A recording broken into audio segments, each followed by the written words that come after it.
Are you an entrepreneur or ready to become a boss? Welcome to Hawaii Boss, the business podcast made in Hawaii, where you will hear from island movers and shakers on who they are and their impact on our state. And now, step into the office of your host for Hawaii Boss, David Pettijohn.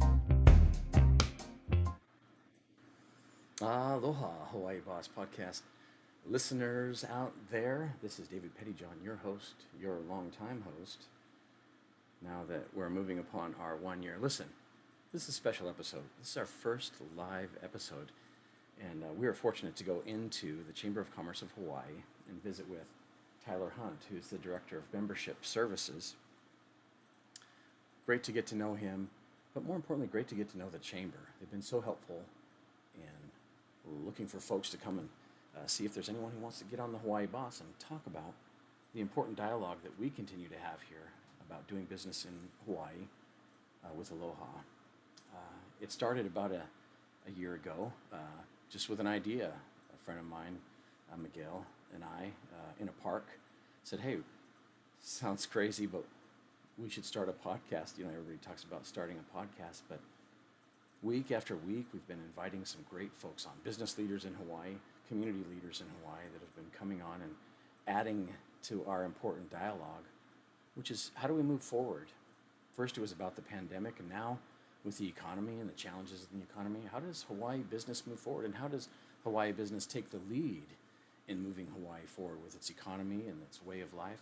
Why not the business leaders, from large to small businesses, and also the diverse nature of the folks who live and work here in Hawaii, first, second generation, third generation folks from Asia and all across the United States and from around the world, people living and working in Hawaii. The challenge is, how do you maintain the same culture, the culture of Aloha, and how we do business here in Hawaii? The challenges, also the advantages. I mean, it's Hawaii. So listen, I've got a special invitation for all of you guys listening out there. Because this was our first live episode, and we're trying to find out more for 2022. We're going strong, and we want to have this dialogue going forward. And if you feel strongly about your business and what you do and in your community, come on to the Hawaii Boss. Check out the QR code that's posted up here on the screen, and then also down there below, they'll write a link there for you. If you want to get on to the Hawaii Boss, tell us about your business. Tell us about why you want to share who you are and the importance and the vision of your business. I think that's what gets us up out of bed in the morning, that we want to find, we want to move this idea that we have forward and make a living for our family and do it here in Hawaii. And so with the challenges ahead, I think it's important that we all get together and really begin to make sense of all this by having an honest, open, smart, and vibrant, fresh. We want to make sure that we're hearing from everybody, because there's lots of different voices that need to be heard here, and that's how we do it here in Hawaii. We want to make sure that we're seeing everybody. And again, I hope that you can come on, and if you don't want to come on, that you come on and listen and support, share, comment, tell us about which bosses you want us to have on. We want to go to their office and find out what's going on. Big companies, small companies, we want to hear from you. And listen, what's to come in 2022? I don't know. But first, I want to thank, hopefully more of the same, more of this good dialogue and this communication and community. Hopefully more getting together, which is we're so excited about. Hopefully that mask mandate's coming off soon, and by the end of the month here, and we'll be able to all get back together. And also the Chamber has these monthly events too, where really sponsors that getting back together and talking about business. And so again, thanks to the Chamber, thanks to all the guests from the Chamber who've come on, and again, anyone out there listening, if you want to get on the Hawaii Boss, we want to come to your office, and we want to find out what's going on there and hear about your business and hear about how your vision is coming to life through your business and the work that you do each day. So again, welcome to Hawaii Boss, and we're excited to talk about with Taylor today. Tyler, and sorry, man. And then we're again just totally stoked. So again, subscribe, listen, and we love you guys. Keep coming back. Aloha. Aloha, Hawaii Boss podcast crew watching in out there on our very first live here at the Hawaii Chamber of Commerce Hawaii Boss podcast. We are so fortunate to have Tyler Hunt here with us, who's really helping to engage everybody in the community of Honolulu. We're coming to his office, and isn't this office beautiful, Tyler? Welcome and aloha. Aloha. Hey, thank you so much for having me, David. Really excited to talk story and tell you a bit about the chamber. Okay. Well, hey, all these guys out here are super excited to find out, what makes, Chamber of Commerce Hawaii, why is it important, and maybe some of the clientele that come here and why they come here. Yeah, fantastic. So before I get into that answer, I wanted to share with you a couple interesting facts about this chamber. Oh, sure. Yeah. We love the history because sometimes you don't know. A lot of people don't even know what the chamber is, So let's Absolutely. have it. Yeah. So we started in 1850 or 1849, so about 170 years old. Wow. So a lot of history, and most chambers in the country are quite old. And we have about 2,000 member organizations. So the chamber was originally started because California needed resources for the gold rush. So business was really ramping up in Honolulu. And our oldest member is actually AAA, and they joined in 1921. So over 100 years old. Yeah, everybody's heard AAA, right? The first one in the phone book, if you guys know what a phone book is. You guys remember? Absolutely. Okay. Yeah, and we could definitely get into detail about, why businesses join. There's so many different reasons. It's not a cookie cutter style membership. There's a different reason for each business to join and get resources with us. Yeah, and I think that the idea of chamber gives us an idea. It's a place where people gather to share ideas.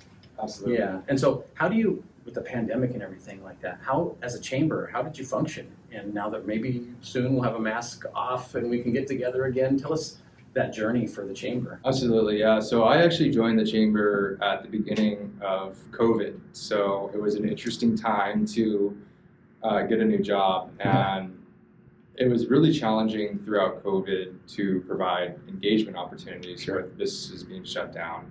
The chamber is known as a place to, go to events and do networking, and that's actually how I got involved in the chamber previously before becoming an employee here. Okay. So for engaging, businesses, the chamber did a lot to provide different resources so they could survive. A couple programs that came out during the pandemic from the chamber was like the restaurant card program, which we approached government about because the government had a lot of CARES Act funds, and we knew that restaurants were hurting probably the most out of all the industries here. So this program was created to help stimulate the restaurant industry. Sure. Tell us a little bit about that. It sounds like, in the middle of this pandemic, tourists vanished. I remember the 28th of March when I arrived here. It was like the same day as the lockdown. I'm starting to work too, and there's just everything is gone. And so the restaurant's closing down left and right. And so tell us about this card, how that worked. Yeah, so it was $75 million of CARES Act funds sent to folks that were actually receiving unemployment benefits. So they received a $500 restaurant card, and that allowed them to spend it basically at all your local restaurants. And it just helped keep restaurants in business and put money back into the restaurant industry, because a lot of them were not doing dine-in, they were closed just for takeout, and they were just losing a ton of revenue. So this type of program, it's just one business resource we provided, but I just thought it was a really interesting one. I mean, we proposed this to government, who received a lot of CARES Act funding. Said, hey, would you allocate these funds to restaurants? And they accepted the proposal, and so that was just one program we had during COVID. And that's how it helps, I think, for the folks out there who are listening. That's a lot of times how public and private work together, but particularly in Hawaii, you really have to be creative to try and come up with some of these solutions, because you can't go to the next state and get stuff. You really, everybody has to sort of take care of themselves here. And so, do you find that unique here just to Hawaii, or what's your experience with that sort of that sharing concept and that aloha piece of doing business in Hawaii? Yeah, I think a lot of businesses, and in the chamber, I've learned a lot about public and private partnerships, and I think it's very important for government to work with local businesses to have public and private partnerships to create simulating programs like the restaurant and card. Right. So there's a lot of different programs that have come out. I mean, there's manufacturing grants. Right. There's a lot of different resources. But yeah, it's definitely important to work together. And the chamber is a great place for businesses to come together. Swapping ideas, and then you have a central place for gathering all this information, and then you send it back out. And there's different foci, I guess we would call it, of the chamber. Some of them on VA, different things, different kinds of businesses. But you help and assist small businesses to large businesses. Mm-hmm. What are some of the larger businesses that you're working with here in Hawaii? So, like I said, we do have 2,000 member organizations. A lot of the members are small businesses with less than 10 employees. Oh, okay. And that's good to know, yeah. Having so many members, we do work with a lot of the largest employers in the States, and they've been longtime members, some even before Hawaii was a state. Some I can think of are HMSA, Hawaii Pacific Health, Hawaiian Airlines. So we do work with a lot of larger businesses. And like I said, there's different reasons for each business to join a chamber. Mm-hmm. So part of my job is to determine, part of my job is to, get members to join, get organizations to join, and explain to them how they can get involved. So if you're like a new business starting out, usually they always care about, visibility, marketing, going, networking, getting business leads. And honestly, before I joined the chamber, that's kind of all I thought the chamber was about. Right. But then I learned that there's a lot more of what we do. We're very involved in advocacy. We're involved in workforce development and education. So there's a lot of different programs, and there's a lot of different ways for businesses to get involved and reasons to be a member. Right. Yeah, we see some of the busier folks here in the office, and if the Hawaii Boss team could come in here, or any other businesses that, I suppose now they could give you a call and maybe come up and find out some more about the chamber, how they could, get engaged and become a part of it. Absolutely. I mean, like I said, there's so many different reasons. I talk to businesses that say, hey, I want to get more involved in the community. Right. And I connect them to some of our work-based learning programs where we actually work with high schools and we do apprenticeships and tours of member businesses and things like that. So sometimes businesses call up and they just want to be involved in the community, or sometimes they want to really ramp up marketing efforts, or sometimes they want professional development for their employees. And also, the mission of the chamber is to advocate for business in Hawaii. So we're also very, very involved in government advocacy. Right now, legislation's open. There's approximately 2,500 bills that are being introduced. So we track all of those bills. We can help. Those are all related to business? Oh wow, that's I mean, really at the end of the day, almost everything is related to business, and economics of Hawaii, cost of living. Mm-hmm. Laws and policies are passed that make residents of Hawaii's lives better, right? And businesses too. So, for instance, last year we, us along with businesses and other associations, work with the government on not increasing the unemployment tax rate, things like that, just to help reduce the cost of business. This year we're focused on different priorities. And some members are very involved in advocacy. We help them submit testimony. We help them track bills that affect their business.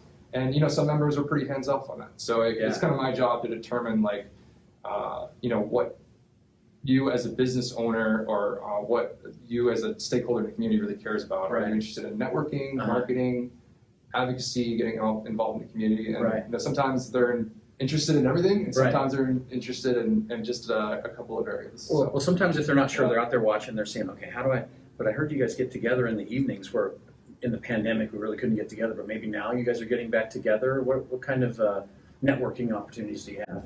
Absolutely, yeah. I think having events is really the, kind of the backbone of the chamber. Mm-hmm. Before I joined the chamber, I was attending networking events. I have a sales background, and it was just a great place to, create new business connections and meet new people. And honestly, a lot of the chamber events were just really fun too. They always helped create events, and I went through them throughout the years. So, now that restrictions are easing, we're going to be resuming business after hours. So that'll be held, I believe, almost every month of this year. So our next one is at Aloha Tower Marketplace, sponsored by Southwest Airlines. I believe we have 80 attendees registered already. And Southwest Airlines actually is gifting 25,000 Southwest airline points just for attending. Wow. So it's honestly, I mean, they're fun. You know, it's a great place to talk story, meet new businesses, and it's and we're really happy to be resuming events again. Right. Yeah, I think everyone is ready to move on and meet up. Yeah. People used to meet up. Some people take a drink or two, and that really loosens it up. Everyone's having a good time, but we're talking business. We're like we used to. We talk about hey, I know a person who does that, or hey, I know a person who does that, and we connect that way. And it's been really, really difficult. And so, but I guess that attracted you, sort of bringing those folks together. But before you were doing this, what kind of led you here? What was your first job growing up? What kind of work did you do? My first job growing up, so I'm originally from New England. Okay. I've lived in Hawaii since 2008, so I've been here for 14 years. Uh-huh. And I've always just wanted to live somewhere based on what I do outside of work. To be honest, and I think a lot of people can share that sentiment. So I'm really into surfing and sailing and just anything It's the right in the place to do ocean. it. Yeah. Exactly. Uh-huh. So I mean, I think sometimes I'll watch the swell coming out here in the summer. So Yeah, that's and nice. I say, okay, I need to go surf after work. Yeah. So I came here in 2008. I was just graduated college, and Where'd you go to school? I went to school at a small school in New Hampshire. Uh-huh. You probably never heard of it. Uh-huh. Florida State University. Okay. We'll have to look it up. We'll look it up. It was situated in the mountains, so it's a great place for outdoorsy people. It's near all the Sounds ski great. resorts, Okay. so I'm a kind of outdoorsy kind of guy. Perfect. Yeah. So I came here in 2008, and I've worked in the tourism industry. I've been in medical sales. I've been in tech sales. So a little bit all over, but mainly business development, B2B sales. And like I said, I was involved with the chamber. I was involved in the Young Professionals program, Right. which is for ages 21 to 39, Uh-huh. and that's a program within the chamber where you can do networking, get professional development opportunities, and just meet young professionals that are like-minded and create connections. Right. So I was already involved there. They don't do Facebook. They do IG. Yeah, maybe something. Is there like that. is there a little bit of a generational gap in the chamber? Is there some people that are a little bit more, like, okay, emails and have my secretary send it to you kind of thing? Or is it, I don't know, it's a little No, different. I mean, yeah, absolutely. It's definitely, well, I think for young professionals, they try and hold like little mini fun events. I mean, I think they did like a rock climbing event a couple months ago. Sure, So yeah. they try and keep them active and things like that. So that's kind of how I knew about the chamber, and then I just had some connections here, and I knew about the opportunity, and so it was just an easy segue to move in here. Sure. But yeah, to answer your question about the young professionals, yeah, I mean, I would say it's they are a little more well versed on IG. They haven't done TikTok yet. So Yeah. I think that's for even younger folks. And they can move around. Yeah. Well, we have to move pretty fast. The way we communicate with folks, it's been email and all this different thing. How have you seen for the chamber using those different, as we say, the Facebook, the Instagram, the different technology to get the word out? How's that changed for you, or in your position? Is that you find people in businesses leverage that pretty well, or is a lot of people still need education on it? Yeah. No, that's a good question. We do have, for members that join, we do have some marketing options for them, so they can, of course, link their social media to our directory. They can add photos, videos, and things like that. Mm-hmm. And I mean, I think it depends on what your business is. I mean, I think if you're like a massive company like Matson, for instance, maybe you're not doing Instagram stories and things like that, but why not? I know. Actually, no, why not? They should look into that. Right. But maybe if you're a new business with a certain audience, especially a younger audience, I mean, honestly, it doesn't hurt at the end of the day to put your business on every platform out there. Right. And even on the chamber, build up your directory, add some photos, videos, and link your social media. So it used to be doesn't hurt. location, so that you could go by it, but now people look it up first, and then they have that plan, that's where they're going. So location, as long as it's within a certain area, anyway, people have to be creative now, I think, with that digital media, but the skill set doesn't automatically sort of arrive with folks. Well, yeah, and that isn't completely my department, but I marketing, but we did some really interesting things, going back to a little bit about COVID. We did some really interesting things during COVID. We approached some platforms for virtual events. So we did, virtual job fairs. We did a virtual annual member luncheon, which usually has hundreds of attendees in person at the Hilton. So we did a virtual.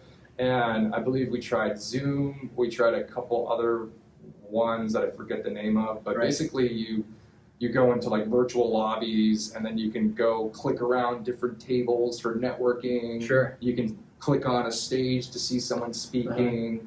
I was your impromptu like IT support guy, which I don't have an IT background, but sometimes you have to do it. Yeah, we did a lot of those, and it wasn't perfect, but I think a lot of the members and attendees appreciated, us continuing our signature events and just putting it in a virtual format. I mean, we were kind of just flying by the seat of our pants and figuring it all out. I think everyone was, and I think Zoom, I mean, their business development folks got on the job too. I think everyone was trying to really create solutions to the challenges and with your work but tell us a little bit about your 14 years in Hawaii and staying engaged with this part of the business. But what interests you about business? What is it about helping businesses grow and just personally for you? What's in it for you in engaging the business of Hawaii?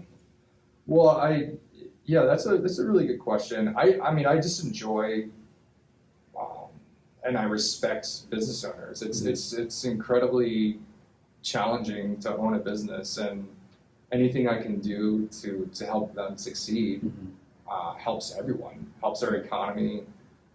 So I enjoy representing the chamber and what we have to offer to help businesses. And I mean, before I joined the chamber, I think I mentioned this to you earlier. I love listening to business podcasts. I love hearing people's story about how they started their business and the struggles and all the challenges they overcame. And it's just a really cool position to be in, just to learn about everyone's background and what they're doing here locally and helping create an economy. Right. Was there a little adjustment period 14 years ago when you first arrived, straight out of New Hampshire? Or? A little bit, yeah. I had to wear a little more sunscreen, and believe it or not, I actually grew up surfing in Maine and New Hampshire. Okay. So with the 5 mil wetsuits and the hoodies and the booties and I used to go until the ski resorts would open. I'd surf until about November. Then as soon as the ski resorts opened, I was focused on snowboarding. Okay. I came out here and I, would see videos of pipeline growing up. And I never surfed pipeline, but I remember going to North Shore on a big day as my first day out, and I got completely hooked. I was like, this ocean's a little more powerful. This is different than the Northeast. So, but yeah, that's always been a passion of mine, and I've been in Honolulu the whole time.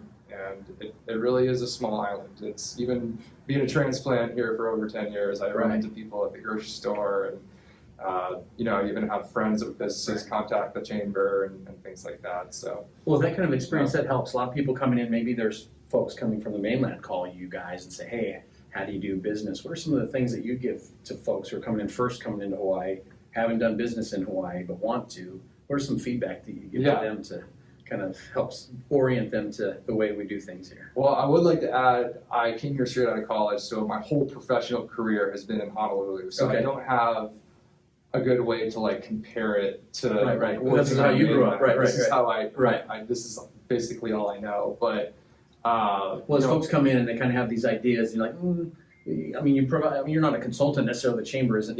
But folks come to ask for opinions. But sometimes mainland companies, they come in with different ideas, and you have to educate a little bit.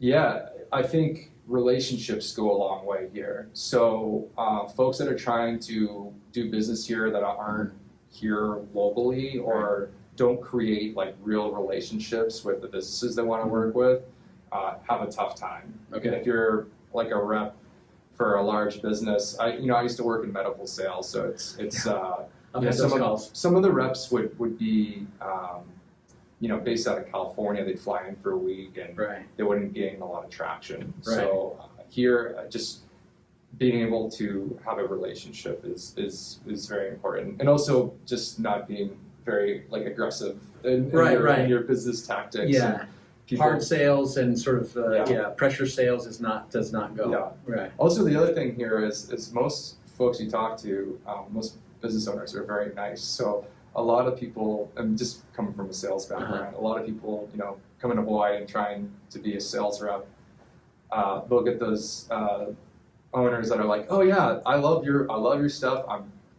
Thank you so much for coming. Right. And sometimes they mean it, and sometimes they don't. They just want to get you out the door. Sure. Yeah, but they're being nice, and you have to They're being accept nice, that. yeah. And then the second time, and then the third time you meet as you develop the relationship. I think I've heard this before somewhere. It goes kind of at the speed of trust that, and it takes a while to build that for folks. They want to see what you do. Absolutely. It's a slower pace, and I think it creates a better business environment. I mean, it adds a little more integrity to who you're doing business with, and it creates relationships, and it's a small island too. So it's all about, what other people are saying about you and what kind of relationships you have locally. So it is tricky to come here, from the mainland, if you're a mainland business, or if you're a sales rep, it is a bit of a learning curve. It's a little slower, you can't just hit a slam dunk right away. You got to create those relationships first. Yeah, that's very important. And coming to the chamber seems like the appropriate place to do that, to come and talk with some of the folks, give them a call. There's a great web page that's available. Where can we find more information about the chamber? Yes, so cochawaii.org, and you can also bug me anytime, give me a call, send me an email. So call Tyler Hunt, right. So exciting, you're getting ready for the next big event out there, and people coming together.